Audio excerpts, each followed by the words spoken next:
Do you know the real difference between the double equals operator and is?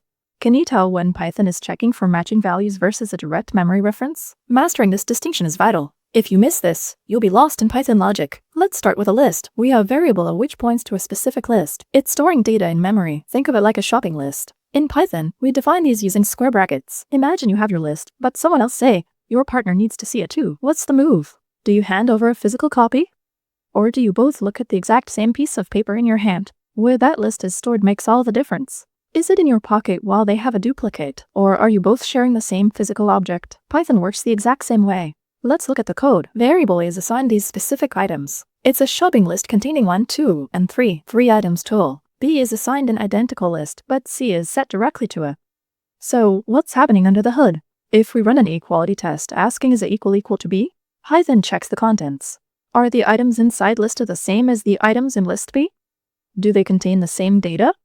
If your list was bread, eggs, and milk, and their list was also bread, eggs, and milk, they are equal because the values match perfectly.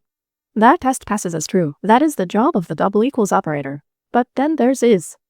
If we ask, is B, the result is false.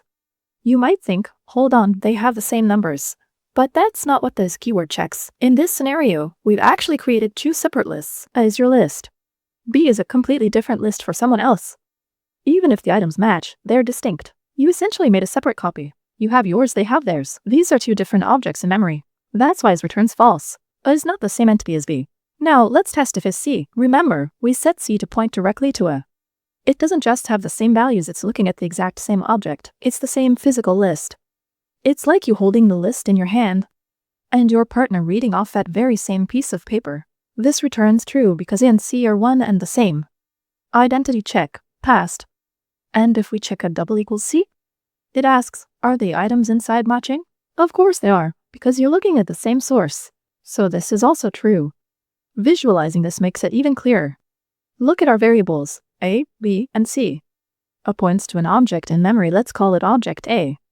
B points to a different list entirely, even with the same brackets and the same data. It's a fresh instance.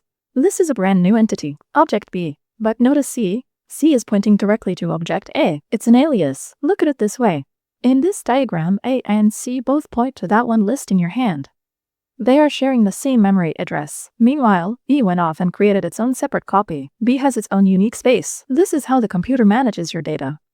A and C reference one memory location. They are identical. They point to the same spot. But B is pointing somewhere else entirely. It's a separate list even if the items look the same.